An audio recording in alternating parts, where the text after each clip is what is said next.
अभी बस पिछली वीडियो में हमने समझा शॉर्टिंग स्टॉक के बारे में। अब इसी को आगे समझते हुए इसमें आने वाली दो सूरत हाल को समझते हैं। पहली तो ये कि अगर हम फर्ज करते हैं कि मुझे मेरे ब्रोकर दोस्त से एक शेयर मिल गया उधार पे। अब एकदम से ऐसा होता है कि कंपनी को मुनाफा होता है और वो अपने तमाम शेयर होल्डर्स को 50 रुपए मुनाफा दे देती है। अब ऐसे में जो शेयर का असली मालिक है वो ब्रोकर को कहेगा कि मेरे जितने भी शेयर्स तुम्हारे पास हैं उसको लेकर जाओ और मेरा मुनाफा लेकर आ जाओ।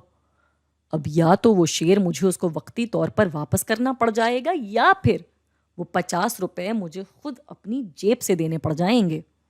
ये वो सूरत हाल है जहां पे शॉर्टिंग स्टॉक वाला सिलसिला थोड़ा सा रिस्की बन सकता है। दूसरी सूरत हाल उससे थोड़ी और ज्यादा रिस्की है। वो ये है कि शॉर्टिंग स्टॉक के मामले में हमेशा एक डर होता है।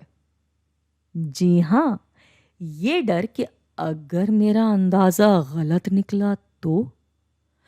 जैसे मिसाल के तौर पे मैंने शेयर लिया उधार पे और बेच दिया 100 रुपए का।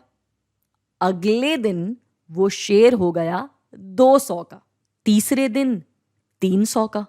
अब मैं इंतजार में बैठी हूं कि जरा ये नीचे आए तो मैं खरीद कर अपने ब्रोकर दोस्त को वापस करूं, मगर उसकी कीमत है कि नीचे आने का नाम ही नहीं ले रही।